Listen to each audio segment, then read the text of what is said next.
नमस्कार, मी डॉक्टर श्रुती. आपल्या या चॅनलमध्ये तुमच्या सगळ्यांचं पुन्हा खूप खूप स्वागत. आजचा आपला चर्चेचा विषय आहे मनोविकार आणि आयुर्वेद. आपण बघत आहोत अवतीभवती मानसिक आजार असणारी खूप रुग्ण झालेले आहेत किंवा डिप्रेशन, एन्झायटी आणि खूप स्ट्रेस्ड असणारी लोक, खूप स्ट्रेस्ड असणारं वातावरण खूप लोकांच्यामध्ये आहे आणि त्याच्यावर काय उपाय करावे, कसं त्यातून बाहेर पडावं हे बऱ्याच जणांना ठाऊक नाही आहे. तर ह्यासाठीच आज आपण खास हा व्हिडिओ केलेला आहे. माझ्या चॅनलला जर का तुम्ही सबस्क्राईब केलं नसेल तर सबस्क्राईब करा, घंटीचं बटन दाबायला विसरू नका आणि हा व्हिडिओ नक्की शेवटपर्यंत पहा. आयुर्वेदानुसार मन जे आहे ते तालू मध्य त्याची उत्पत्ती सांगितलेली आहे, म्हणजे टाळूच्या ठिकाणी मनाची उत्पत्ती आहे. तसंच मन जे आहे हे अन्नमय आहे असं छांदोग्य उपनिषदामध्ये वर्णन केलेलं आहे. म्हणजेच काय तर आपण जे खातो त्यानुसारच आपल्या मनाची उत्पत्ती होते. तर मनाचे विकार होण्यासाठी स्पेसिफिक आहारांचे वर्णन केलेले आहे. जसं की पर्युषित अन्न म्हणजे शिळं अन्न जर का जास्ती खाल्लं तर मानसिक विकार उत्पन्न होतात. उष्ट अन्न खाल्लं म्हणजे दुसऱ्याचं उष्ट खाणं किंवा आपलं उष्ट देणं, एकाच ग्लासने पाणी पिणं, या सगळ्यामुळे देखील मानसिक विकार होतात.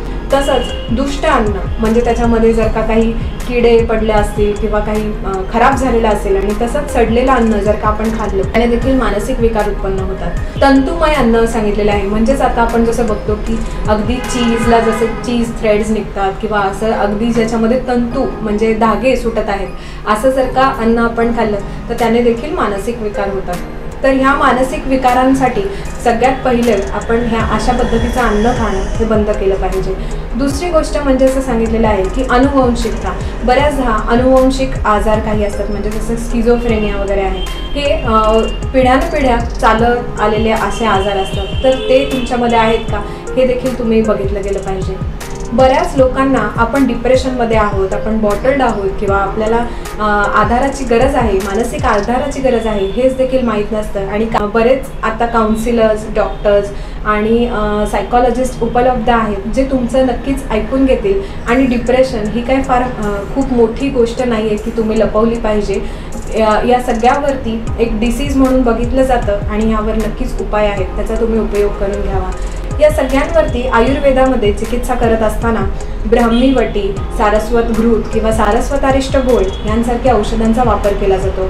या औषधांनी मनाची एकाग्रता होणं, शांत झोप लागणं किंवा आतून शांत वाटणं अशा पद्धतीचा उपयोग होतो. यासोबतच कोहळा जो आपण बघतो की नाही, की म्हणजे जो अमावस्येला, पौर्णिमेला घराच्या बाहेर दृष्ट लागू नये यासाठी आपण बऱ्यापैकी बांधतो, तर त्या कोहळ्याची भाजी करून खाणं किंवा कोहळ्याचा ताजा रस घेणं किंवा कुष्मांडा, अवलेहासारखी औषधं मार्केट अवेलेबल आहेत त्यांचा वापर करणं हे देखील मनाला आतून शांत करणारं आहे. आतमधला जो दाह आहे तो कमी करणारा आहे. जर शरीर आपलं गरम असेल तर मन देखील आपलं चिडचिड व्हायला लागतं, मन देखील गरम व्हायला लागतं.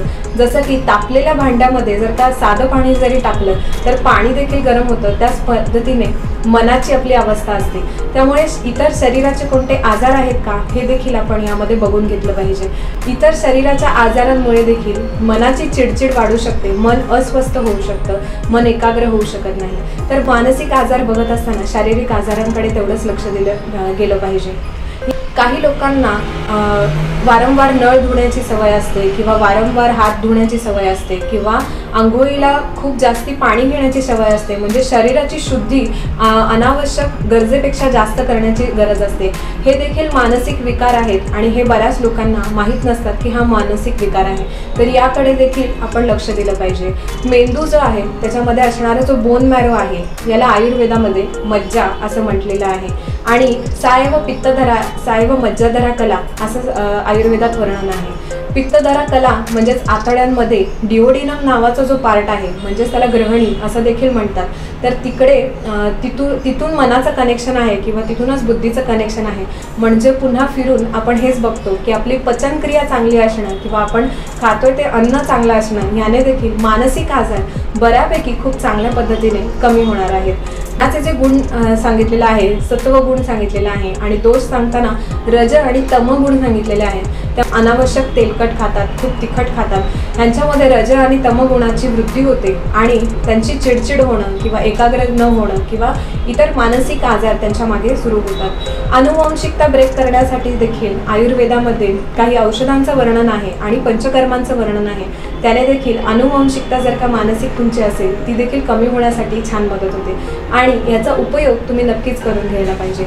यासोबतच ध्यानधारणा करणं, साधना करणं हे देखील महत्त्वाचं आहे। यामुळे तुम्ही इंट्रोस्पेक्ट करू लागता आणि मन शांत होण्यासाठी आणि एकाग्र होण्यासाठी खूप चांगली मदत होते।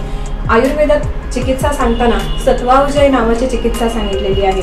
सत्वावजय, सत्व म्हणजेच मन, विजय, सत्वावरती विजय मिळवणं म्हणजेच मनावरती विजय मिळवणं। हे कोणत्या पद्धतीने मिळवायचं तर धी धैर्य आत्माआदि विज्ञानम असं सांगितलं। तर धी म्हणजे बुद्धी, म्हणजे तुम्हाला स्वतःची बुद्धी असणं की तुम्ही काय करत आहात किंवा कुठल्याही गोष्टीची, ठराविक गोष्टीची बुद्धी असणं। धी धैर्य म्हणजे काय तर धैर्य म्हणजे कॉन्फिडन्स। कुठल्याही बऱ्याच लोकांना बऱ्याच सगळ्या गोष्टींची बुद्धी असते पण ती गोष्ट करण्याची कॉन्फिडन्स त्यांच्यामध्ये फार कमी असतो। तर हा कॉन्फिडन्स जेव्हा वाढतो तेव्हा ऑटोमॅटिकच एन्झायटी, डिप्रेशन किंवा जे मनावरती असणारं प्रेशर आहे ते निघण्यासाठी खूप चांगली मदत होते। स्वतःच्या आत्म्याचं ज्ञान असणं म्हणजे आपण काय करतोय, आपण काय बोलतोय, आपण कसं वागतोय याचं जेव्हा ज्ञान होतं तेव्हा देखील बरेच मनाचे आजार जे आहेत ते जायला खूप चांगली मदत होते। सगळ्यांच्या सोबत प्राणायाम केल्याने देखील तुमची बॉडी अलाइनमेंट खूप चांगली राहते आणि मन तुमचं अगदी फ्रेश राहतं।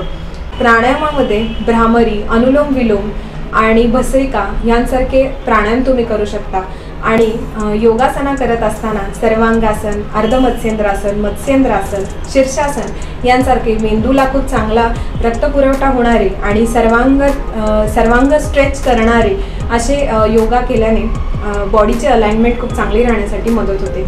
शांत झोप लागण्यासाठी किंवा झोपच लागत नसेल यासाठी सिडेटिव्स घेणं किंवा अँटीडिप्रेसंट्स घेणं हा तात्पुरता शमन उपचार आहे आणि दीर्घकालीन तो तुमच्या मनातला आतमधला जो कलह चालू आहे किंवा जे प्रॉब्लेम्स आहेत ते सॉल्व्ह नाही करत आणि फक्त तुम्हाला ते दाबून ठेवतं। तर आयुर्वेदिक दृष्टिकोनाने मनाचे विकार जे आहेत ते आतमध्ये दाबून न ठेवता ते कुठेतरी बाहेर डिस्कस केले गेले पाहिजे आणि त्याच्यावर योग्य अशी चिकित्सा केली गेली पाहिजे। म्हणजेच मनाचे विकार बरे होतात आणि माणूस त्याच्यातून सावरतो। यासाठी पंचकर्मातली शिरोधारा, शिरोबस्ती यांसारखे उपचार देखील खूप फायदेशीर आहेत। शिरोधारा ही तेलाची किंवा तक्रसिद्ध काही औषधांची केली जाते। आज्ञाचक्राच्या ठिकाणी ती केली जाते। त्यामुळे मन एकाग्र होण्यासाठी, आतून शांत होण्यासाठी आणि सगळा स्ट्रेस रिलीव्ह होण्यासाठी खूप उत्तम असा हे पंचकर्म आहे। हे तुम्ही नक्कीच जवळच्या आयुर्वेदिक दवाखान्यातून हे करून घ्या। या सगळ्यासोबतच अग्निकर्म म्हणजे शलाकेने थोडंसं दहन कर्म करणं भ्रूमध्याच्या ठिकाणी हे देखील तेवढंच उपयुक्त आहे। या सगळ्यांचा उपयोग करून तुम्ही मनाचे विकार नक्कीच बरे करू शकता। हा व्हिडिओ तुमच्यासाठी जर थोडा देखील रिलिव्हंट वाटत असेल किंवा तुमच्या आजूबाजूच्या लोकांना जर ह्या व्हिडिओची गरज असेल तर नक्की हा व्हिडिओ सगळ्यांपर्यंत शेअर करा आणि जर का तुम्हाला काही शंका असतील तर मला कमेंट बॉक्समध्ये नक्की विचारा। भेटूया पुन्हा पुढच्या व्हिडिओमध्ये। तोपर्यंत नमस्कार।